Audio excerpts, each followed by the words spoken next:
Joining us now, professor of political science at the University of Maryland, Baltimore County, Tom Schaller, and journalist and opinion writer Paul Waldman. Their new book, out tomorrow, is entitled White Rural Rage, the Threat to American Democracy. And Tom, we'll start. So I just so you know, one of those guys' names is Tom Schaller, and he's a professor of political science at the University of Maryland. He got his undergraduate degree in communications, and on his webpage, he enthuses that his students get, quote, jobs with lobbying firms, political parties, and the media. Oh, so do you think that he kidnapped white rural rage people in like an advanced UFO and probed them to learn their secrets? I bet that's what it sounds like. Watch advanced Watch scientist. Why are white rural voters a threat to democracy at this point? First of all, I'm going to guess they're a threat to democracy because they vote. Right? That's really the problem, right? They're allowed to vote. Right, so I guess totalitarian dictators have a right not to let people vote. Otherwise, that would threaten democracy. Anyway, let's listen. I think, as we pointed out, looking at Joe Biden's background and Donald Trump's, that the opposite would be true. I mean, we lay out the fourfold interconnected threat that white rural voters pose. So the opposite. So why do white rural voters connect with Trump? You think based on Trump and Biden's background, she believes the nonsense stories about him coming from a poor coal family, and who never went to college, and who also lost their kids in a kibbutz on October 7th. His father's kibbutz and his father and sister hid in their. Oh, that's right. In the smoldering ruins of their kibbutz 75 years ago on October 7th, a few months ago. Okay, here we go. Joining us now, professor of political science at the University of Maryland, Baltimore County, Tom Schaller, and journalist and opinion writer Paul Waldman. Their new book, out tomorrow, is entitled White Rural Rage, the Threat to American Democracy. And Tom, we'll start with you. Why are white rural voters a threat to democracy at this point? You would think, as we pointed out, looking at Joe Biden's background and Donald Trump's, that the opposite would be true. I mean, we lay out the fourfold interconnected threat that white rural voters pose to the country. First of all, and we show 30 polls and national studies to demonstrate this. So we provide the receipts in Chapter 6.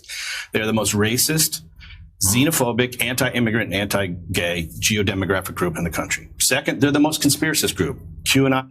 By the way, so this book, White Rural Rage, The Threat to Democracy, it's a bestseller because every word could be in quotes, right? They're racist, xenophobic, authoritarian, violent. So rural voters would be voting Democrat then, if you would think, right? Yeah, right. Am I wrong? Oh, yeah, they resort to violence? Yeah, that's why they were really cool with the peaceful but fiery BLM riots. That's right. They were the ones that were like, yeah, that's cool. That's cool. So they're okay with violence for 100% sure because they were okay with the BLM riots. Yeah, that's who supported it the most. White rural.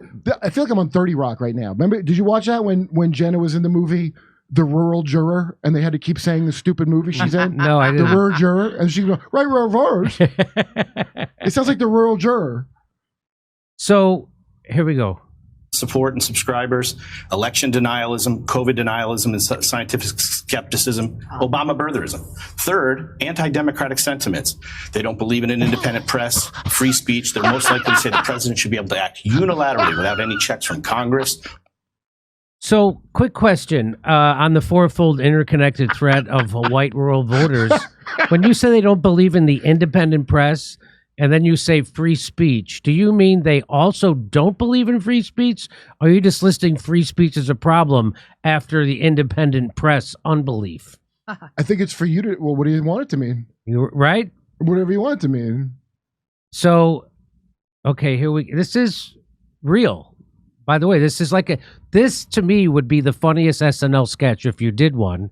That would be this. You wouldn't have to change a word. This is what they would have on 30 Rock that Alec Baldwin, the Republican producer, would be watching. Yes, this is like a sketch. Tina Fey would come in, and then the rural juror. I mean, yeah, I can't do no better than reality. Or the courts or the bureaucracy. They're also the most strongly white nationalist and white Christian nationalists. And fourth, they are most likely to excuse or justify violence as an acceptable alternative to peaceful public discourse. So you mentioned a lot of negative factors about this demographic.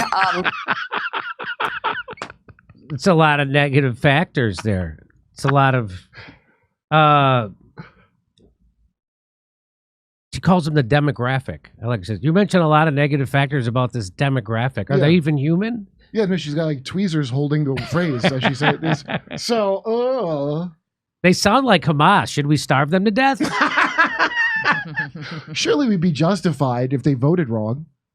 So basically, these two geniuses rewrote Listen Liberal, but they put the blame back where it belongs, on the people the system failed. Right. Listen, liberal. The flaw was it kept blaming The system. people with this exact same outfit. Look at these two guys in this same exact, about to get caught jerking off after a business meeting on Zoom outfit. and then what's her name here with like the new Karen hair? Does it matter if you recently moved from the well-heeled Northeast to one of the southern states? Because the second you cross the Mason-Dixon line, your brain chemically just automatically changes, you think? I think that it's like, what was that movie with Billy Crystal and Daniel Stern where they were cowboys with Jack Palance? Oh, that one, yeah. City Slickers. City Slickers. I think they had a really bad City Slickers cowboy trip and they didn't bond with Jack Palance at the end. And now they're, it was awful. Everyone was an animal. So now let's listen. So she asked them. Mika actually asks a good question. Mika says, hey, what makes them vulnerable to supporting a guy like Trump? Now, She when can't figure it Donald Trump first ran for office, and he was getting a lot of the support from rural white voters, and so they actually sent a reporter to interview some of these people, and we had a guy on our show named Nick Smith, who's a Waffle House cook from Virginia, and we said, hey, what's a bunch of blue-collar people supporting a billionaire from New York City like Donald Trump? I remember that very well. In hindsight, we shouldn't have had to ask. It's kind of obvious. And he said, well, Jimmy, we know that Donald Trump's a loudmouth Yankee who should have had his ass kicked a long time ago. But he's offering us something, whereas Hillary Clinton isn't offering us anything, and she's offering to take our jobs away. She said she's going to come in and close down the coal mines. That was her campaign slogan for those people. Learn to code, I believe. Yeah. So now Mika actually going to ask a question. She says, well, what makes these people like Donald Trump? What makes them vulnerable to liking a guy like Donald Trump? And here's what they say. Listen to this. They're going to contradict their whole book right here. This demographic, Tom, what else do they have in common? I think that what really matters at this point in time. What makes them vulnerable? Oh, well, a lot of that has to do with, as a starting point, the problems that rural America has, which are very real and very profound. They have the more problematic education systems. They have poor infrastructure. They've had a lack of economic opportunity. We've seen a lot of manufacturing jobs leave from rural areas. And that kind of left them open to someone like Donald Trump, who would come along and tell them something that was true, that there is a system that has not served them well. Wow. Whoa. So wait a minute. The system has not served them well. They don't have economic opportunity. And they vote for the guy who correctly identifies the problem.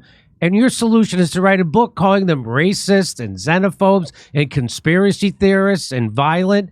That's what you do? You mean people, salt of the earth people, who, by the way, geodemographics, make your food. These are the people that you're going to demonize now as the worst people in the world because the system has let them down. And that's why they're... So Michael Moore said the same thing in 2016. Yeah. He said these people are angry at the establishment because both parties, the establishment has let them down and they're pissed off. And this is after Occupy. This is after they saw the 2008 banking crash that was engineered by the Democrats and Republicans alike. And Wall Street crushed our economy and everybody lost their jobs and everybody lost their houses. But guess what? The bankers didn't miss a bonus. Why? And none of those people got prosecuted, but people did get kicked out of their houses. And then they did Occupy Wall Street. And so after that, and the establishment still wouldn't respond to them, still wouldn't do anything for them. And so they were willing to take a brick and smash it through the window of the establishment, which is what a vote for Donald Trump symbolized. This is what Michael Moore said. This is what lefty Michael Moore said in 2016. And these people are upset. And guess what? The establishment still hasn't tried to do anything for them. This guy just outlined the problem.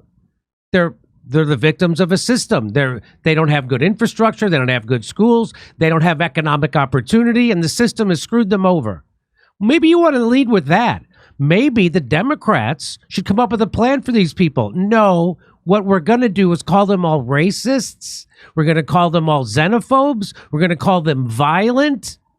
We're going to call them anti-democratic, instead of actually having a system that actually serves their needs so we could all come together as a country.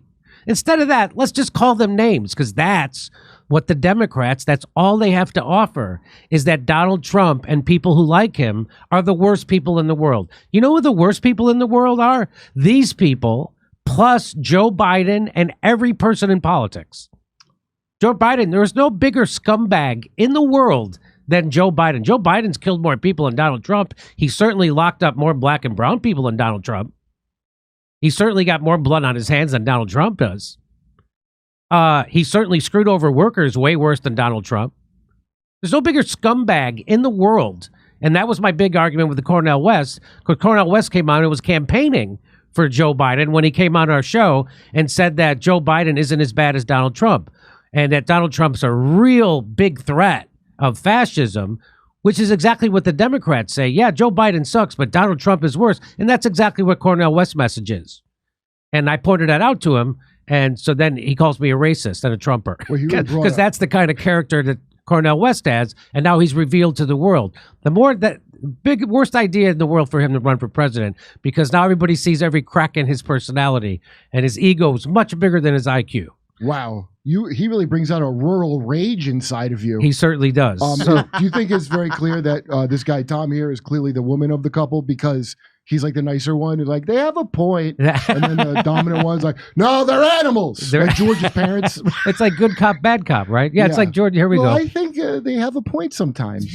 The more problematic education systems. They have poor infrastructure. They've had a lack of economic opportunity. We've seen a lot of manufacturing jobs leave from rural areas. And that kind of left them open to someone like Donald Trump, who would come along and tell them something that was true, that there is a system that has not served them well.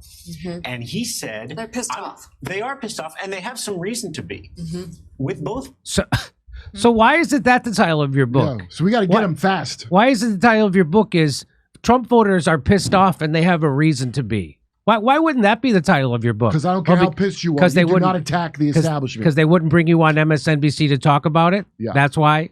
Because it wouldn't be a bestseller then? Because you would be telling an uncomfortable truth to the people you're trying to sell this book to?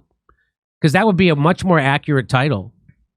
The title would be that Trump voters are pissed off and they have a right to be.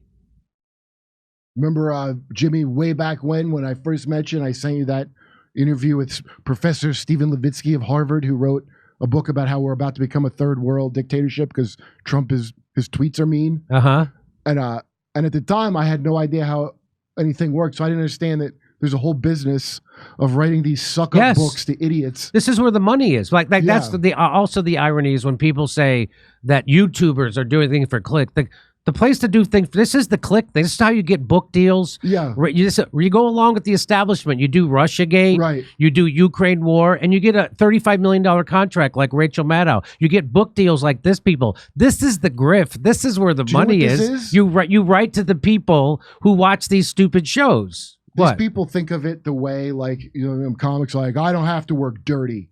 But they consider just like saying the blunt truth working blue. That's right. They class it up and lie to have a relationship with power. So there's more. He's got more. So that's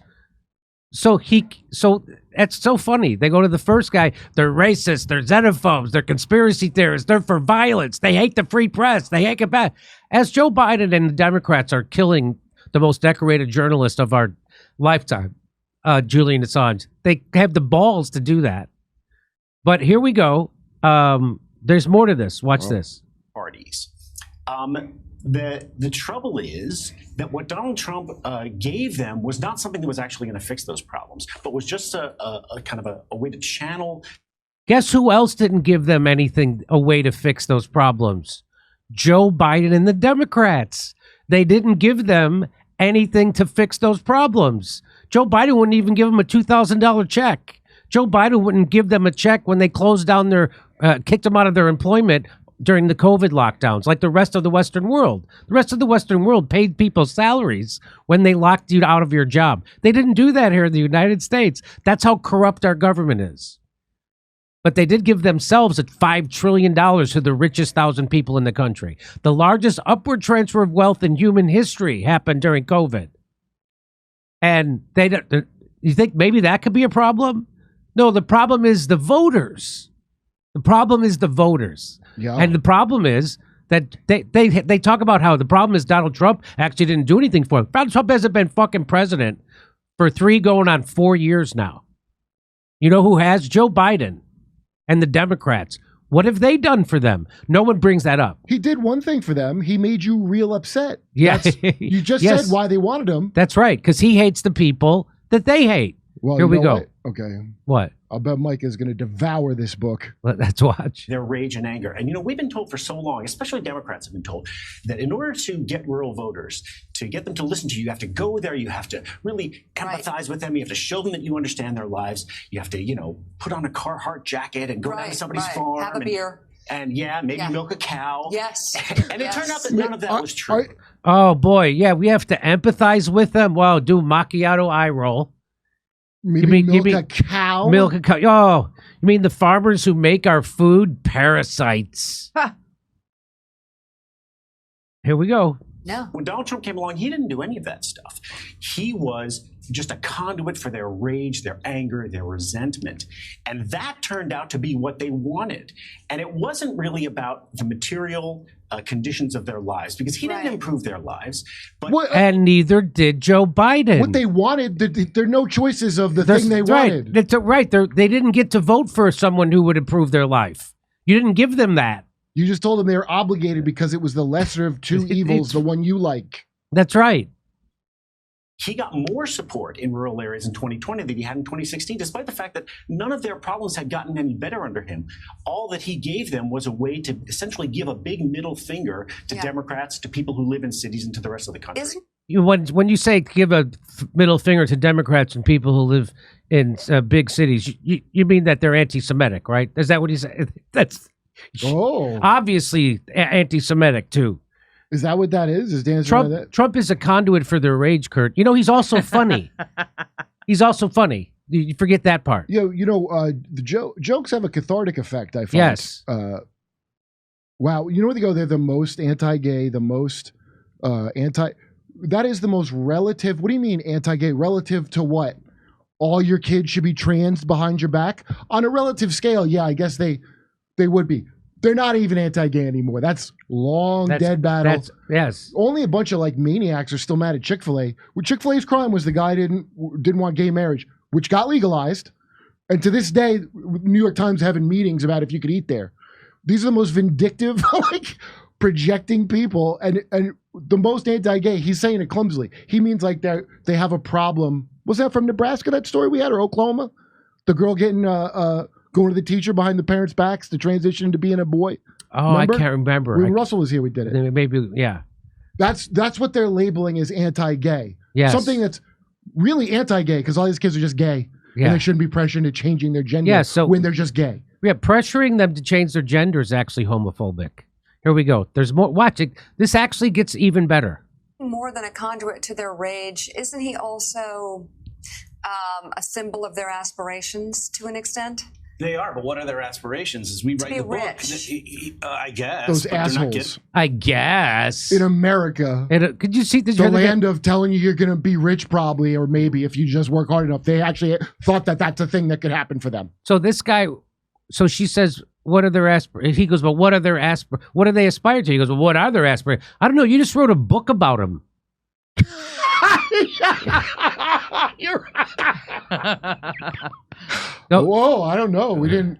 They just want to hate, right? They just want to be deplorables. This is what this is. This is a book calling Trump voters deplorables. That's what this is. They don't aspire to be humans like us. They don't eh? aspire to be actual humans. I consider them a kind of a greater ape that dresses like a person and is cute, like BJ and the Bear. Yeah, That's how I look at. they're the Hamas. rural America.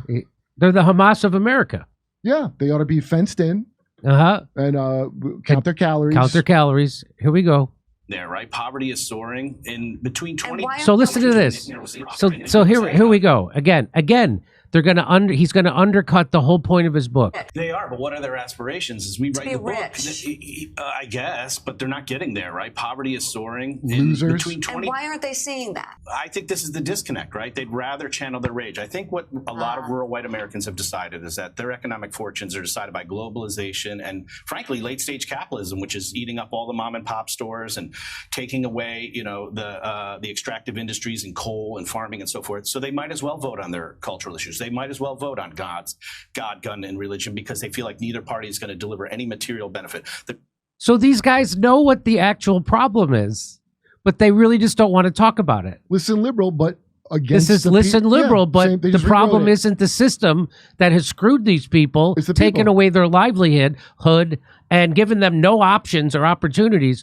The problem is the people. Wow, it's almost like all the things they did to black people and everybody else, they eventually do to every They single eventually person. do to everybody. And then maybe you should drop all your identity shit because it ain't about that no more. Yeah, it ain't. This is us against them. This is the class war, ladies and gentlemen. And it's on display right here. This is the class war. Look at those starched collars those guys have. Wow, look at these two guys at a dentist convention who stopped to fucking write a book. Mike is going to read this one in probably 3 shits. Is going to be so. Well, their problem is globalization and late stage capitalism. Now let's go to a commercial.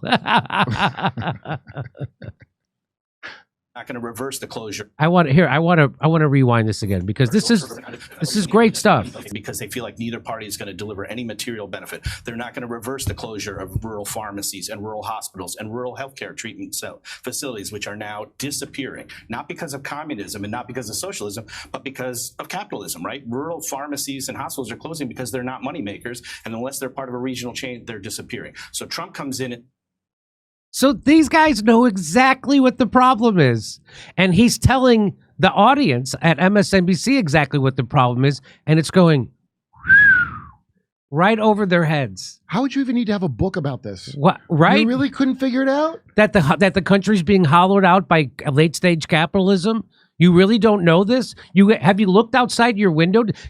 Next time you're driving your car down the street, look out the window. Hey, eggs are $20. Look out the window. You didn't notice that might be a problem? You for don't, the you don't people? know that 90% of Americans have medical debt? You didn't know that hospitals and pharmacies in rural areas are closing? You don't know that we have less hospital. They have like 75,000 less hospital beds in New York State than they did just a couple decades ago. Less. Well, these You guys think they have knew. less people? They knew, but I can't tell if they're for or against all that. Like it's unclear based on clearly these people are scumbags for being upset, and everything he's describing. Is he saying it like it's bad or like? I mean, that's the way it is. So of course they're going to be It's mad. like he's saying that's the way it is. So, but they're dumb to like Trump. He's saying their Oh. lives are being crushed. He goes, "Did you hear what he said?" He goes, "Not by communism, not by socialism, but by capitalism." Yeah, so what? So he's still saying they're dumb because they think it's being crushed by communists and socialists. It's being crushed by us. I don't know how long that lie is going to hold them. So we got to really do something before they wise up. Yep.